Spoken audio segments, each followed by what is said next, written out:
예수님 때문에 행복한 우리 성도님들 사회 자리에서 그렇게 행복을 나누실 수 있기 바랍니다.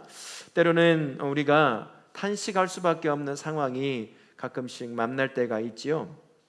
그런 현실 앞에 최소한 한숨이라도 쉬어야 할 수밖에 없는 그런 상황들을 만날 때가 있습니다. 하나님을 잘 섬기고 최선을 다해서 정직함으로 살아가려고 하지만 삶에 내가 원치 않는 것들을 만나는 때 그때만큼 탄식이 나올 때가 없습니다. 내가 이렇게 살았는데 하나님 앞에, 사람들 앞에 범죄하지 아니하고 하나님이 기뻐하신 의로운 삶을 살려고 때로는 실패도 하기도 하지만 몸부림치는 삶을 살았다고 한다면 하나님 그 삶을 보시고 그 삶의 문제도 해결하시고 그 삶에 복도 주셔서 그렇게 하나님을 믿고 살아가는 자들이 얼마나 복받는지를 세상에 보여주면 얼마나 좋겠습니까? 그런데 내 삶은 왜 그렇죠? 만나고 싶지 않은 것들을 만날 때가 종종 있다. 왜 그렇습니까? 탄식이 나올 수밖에 없는 거죠. 다윗이 그런 인생을 살았습니다. 어렸을 때부터 탄식하지 않으면 안 되는 삶, 문제를 벗어나면 다윗의 인생을 설명할 수 없는 그러한 삶. 우리는 다윗의 인생, 문제를 끌어안고 살아갔던 다윗의 인생과 비교하면 아무것도 아닐 겁니다. 그는 어려서부터 문제를 떠나 살지 않았습니다. 평생 그 어린아이가 문제를 끌어안고 살았던 사람, 왕이 되어서도 죽기 직전까지도 다양한 문제로 끊임없이 신음하던 사람, 탄식으로 하나님 앞에 나아갈 수밖에 없던 사람이 바로 다윗이라고 하는 사람이죠. 우리가 어찌 그의 인생과 내가 겪고 있는 삶의 문제, 탄식하는 문제와 비교할 수 있겠습니까? 그러나 그가 우리에게 가르쳐 줍니다. 그 고통 가운데 탄식할 수밖에 없는 그 삶 가운데 어떻게 나아가야 될지 오늘 시편 5편을 통해서 그의 탄식의 소리를 통해서 하나님 앞에 나아가는 것을 배우라고 말씀합니다. 1절부터 3절까지는 이런 내용입니다. 기도를 하나님께 보시라고 하나님 앞에 진열하라는 겁니다. 여러분, 진열이란 말이 무슨 말인지 알죠? 시장통에 가면 내가 팔아야 될 물건이 있습니다. 나 이러이러한 물건이 있으니 사가세요 라고 말하지 않죠. 어떻게 합니까? 포자기를 다 풀어헤치고 거기에 내가 팔고 싶은 물건들을 가장 좋은 물건들부터 전시를 합니다. 다 진열을 해놓죠. 내가 가지고 있는 게 이겁니다. 당신이 보기에 사고 싶은 거 있으면, 좋은 것 있으면 사십시오 라고 이야기하지, 상자에 집어넣고 나 이런 거 있으니 사가시오 라고 말하는 사람 한 명도 없습니다. 그 사람은 그 자리에 하루 온종일 알아도 앉아 있어도 뭘 얼마나 팔겠습니까? 자기 걸 내놓아야죠. 사고 싶은 사람이 봐야죠. 판단해야죠. 뭐가 좋은지, 뭘 살 게 있는지. 바로 그겁니다. 하나님 앞에 탄식을 가지고 삶을 살아왔던 사람들이 하나님 앞에 나올 때는 여러분 그냥 나오는 것이 아닙니다. 한숨 짓고 탄식으로 머무는 것이 아니라 그것을 기도자를 가지고 나와서 하나님 앞에 내가 당하고 있는 탄식할 수밖에 없는 상황을 하나님 좀 보시죠. 다 드러내라는 얘기예요. 다 보시라고. 내가 이렇게 살았는데 이 결과를 얻었습니다. 하나님께서 이렇게 살면 복 주신다고 해서 내가 이렇게 살았는데 내가 갖게 된 결과는 복과는 전혀 다른 것입니다. 이게 어찌 된 일입니까? 하나님 보십시오. 내가 이런 고통을 당하지 않습니까? 내가 예수 믿는다고 이런 손해를 보고 있지 않습니까? 하나님 앞에 다 드러내라는 얘기예요. 다 진열해 놓으라는 거죠. 숨기지 말고 전부 다 드러내 놓는 겁니다. 왜 진열하라고 하는 걸까요? 우리 하나님이 그것을 보고 뭐 하는 얘기죠? 판단하시라는 얘기예요. 하나님께서 살라고 한 삶을 열심을 다해 살았는데 그 삶의 결과가 이겁니다. 하나님이 좀 판단해 보시죠. 이게 옳은 건지, 이게 그런 건지, 이게 주님 앞에 살아갔던 내 삶에 당연히 얻어야 될 결과인 겁니까? 하나님께서 판단하시고 그에 대한 응답을 주시라는 얘기입니다. 탄식하는 자가 주님 앞에 나올 때는 숨김이 없어야 돼요. 고상한 말로 여러분 그렇게 나가는 거 아닙니다. 내가 그런 사람들은요, 제 경험상 보면 별로 어렵지 않은 사람들이에요. 살만해요. 견딜만 하고 이길만 하니까 그냥 쉽게 얘기하고 고상한 말로 기도하며 나아갑니다. 근데 여러분 정말 탄식밖에 나오지 않는 그 상황에 놓여 있다면 여러분 그렇게 나오겠습니까? 전능하신 하나님 나에게 눈을 들으시고, 여러분 그렇게 나갈까요? 어떻게 할까요? 심지어 기도도 안 나올걸요? 그냥 여기 신음소리밖에 고백되지 않을 겁니다. 그게 하나님 앞에 내 심정을 진열하는 거예요. 하나님이 이 기도 들어주실까? 하나님이 내가 이 하소연하는 이 소리를 들으실까? 그런 거 따지고 나아갈 수가 없습니다. 그런 거 따진다는 건 다시 말하지만 어떤 상태라는 거죠? 살만하다는 거예요. 안 가져가도 된다는 거죠. 고통 한번 당해보십시오. 탄식밖에 나오지 않는 상황 닥치면 여러분 그런 거 아무것도 아니에요. 그냥 가지고 나갑니다. 그럴 때 우리 하나님이 그 인생 판단하시겠다는 거예요. 우리 하나님이 보시라고, 내가 이렇다고 이렇게 내놓는다고 우리 하나님이 미리 모르셨겠습니까? 숨기지 말고 네가 탄식할 수밖에 없는 그 상황을 드러내놓으라는 거죠. 그렇게 하라고 하시는 겁니다. 오늘 여러분 기도하실 때 고상한 척, 믿음 좋은 척 막 그렇게 나가지 마십시오. 여기 제가 5년째 사회 가는데 아직 못 봤어요. 제가 보기엔 삶의 문제가 참 많은데 그런 분이 별로 거의 못 본 것 같아요. 가슴 치며 그렇게 탄식하며 하나님 앞에 자신을 드러내는 사람 제가 못 봤습니다. 아직은. 전주 사람들이라 그런가요? 양반 흉내 내느냐고 그러는 건가요? 신앙에서는 양반 흉내가 곧 죽음이에요. 그럴 필요 없습니다. 하나님 앞에는 내가 가지고 있는 언어로 표현할 수 없는 모든 것들 그대로 전시해 놓는 거죠. 진열해 놓는 겁니다. 하나님 보시라고. 그래야 하나님께서 그거 보시고 아시면서도 들으시고 응답하신다는 것 아니겠습니까? 오늘 기도하실 때 여러분이 가지고 있는 모든 삶의 문제 하나님 앞에 어떻게 하라고요? 진열하라고요. 다 드러내놓으라는 일입니다. 그렇게 하나님 앞에 드러내면 우리 하나님이 그것을 일일이 판단하실 거예요. 그리고 그에 대한 합당한 응답을 주실 줄로 믿습니다.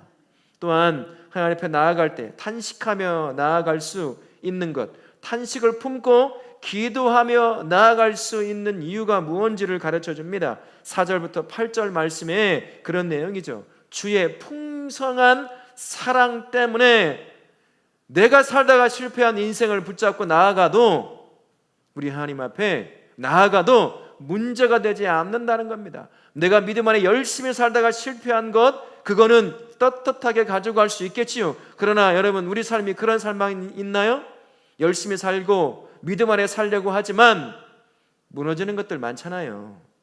승리한 것보다 어쩌면 내 삶에 무너지고 실패한 사람들이 더 많을 겁니다. 우리 하나님 앞에 가지고 가기가 부끄러운 것들이 있을 수 있어요. 또 그 문제 가지고 왔냐? 라고 말할 법한 그런 거 여러분 있어요? 없어요? 한 분만 있어요? 다 있죠. 지난주에 똑같이 금요일날 기도했던 거 오늘도 기도해야 될지도 모릅니다. 그러면 부끄러워서 못 내놓을 수도 있겠죠. 진열할 수 있는 이유가 바로 여기 있는 거예요. 우리 하나님의 풍성한 사랑 때문입니다. 사랑이라고 하는 표현이요 히브리어로 어떤 단어냐면 헤세드라고 하는 단어예요. 그 헤세드라는 단어가 어떤 것이냐, 뜻이 영원히 변치 않는 사랑이라는 거예요. 확고한 사랑이라는 거죠. 아무리 부모가 되어도 자식을 사랑할 때는요 어느 정도 조건적이 됩니다. 무조건적이 되지는 않더라고요.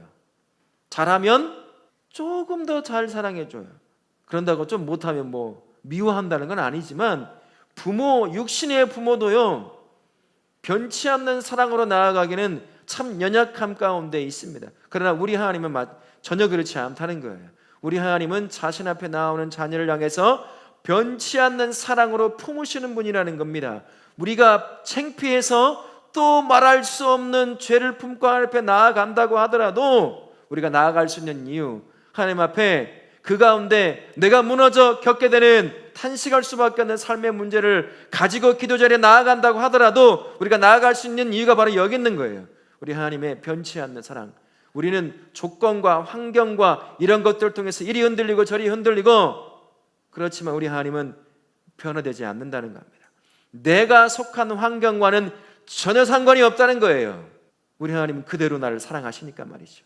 그러니 그 하나님의 사랑을 품고 여러분이 가지고 있는 것 숨김없이 하나님 앞에 진열해 놓으라는 얘기입니다. 오늘 기도의 밤이 그런 밤이 될 수 있기 바라요.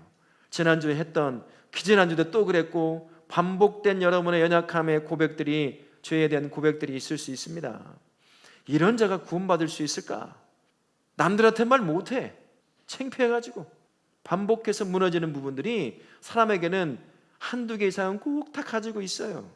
또 가지고 나아가면 하나님이 뭐라고 하실 것 같아요? 또 실패했냐?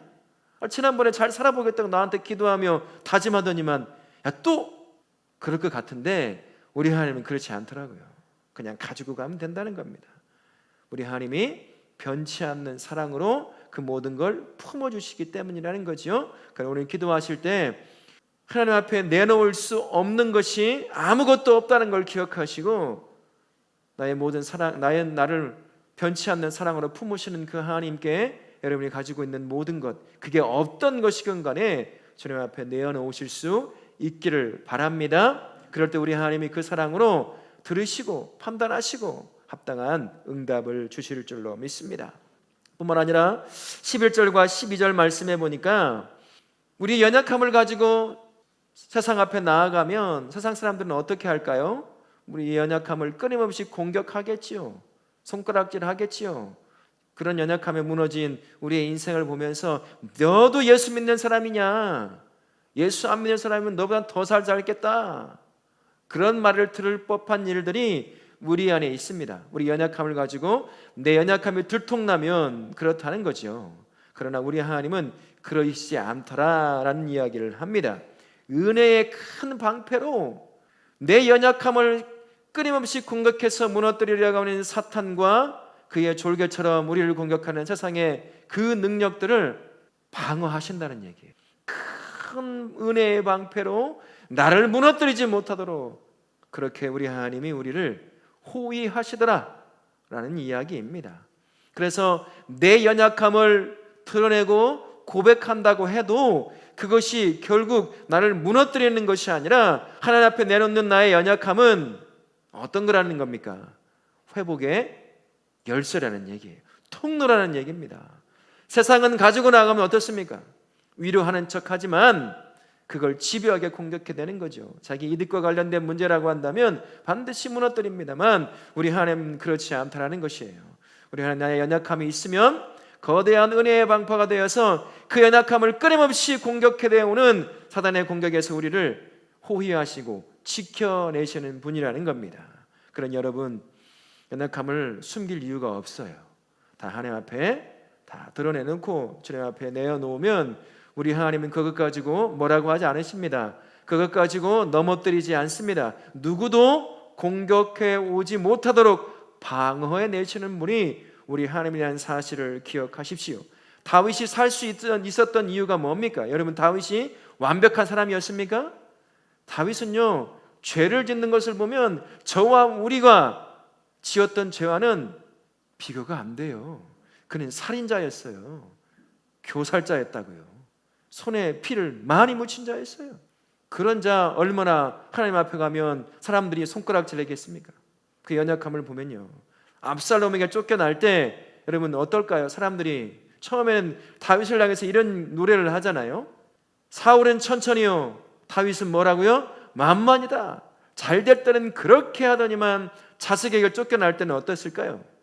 아마 비참했을 겁니다. 다윗은 자기의 충신들을 빼고는 이스라엘 백성들은 끊임없이 다윗을 유혹했을 거예요. 자식에게도 쫓겨다니는 사람, 무슨 하나님 앞에 죄를 졌길래 그랬겠죠. 그런데도 그가 견디고 살아낼 수 있었던 이유가 뭐겠습니까? 그를 호위하시는 하나님의 큰 은혜의 방패가 있었기 때문이에요. 그래서 그가 끝까지 견디고 참고 그에게 주어진 사명을 다 할 수 있었던 겁니다. 우리에게도 마찬가지라는 것이에요. 우리 넘어질 수 있습니다. 아니 넘어졌죠. 그런데도 우리가 하나님의 자녀로 살 수 있는 것은 무엇 때문이라는 겁니까? 하나님의 거대한 은혜의 방패 때문이라는 거예요.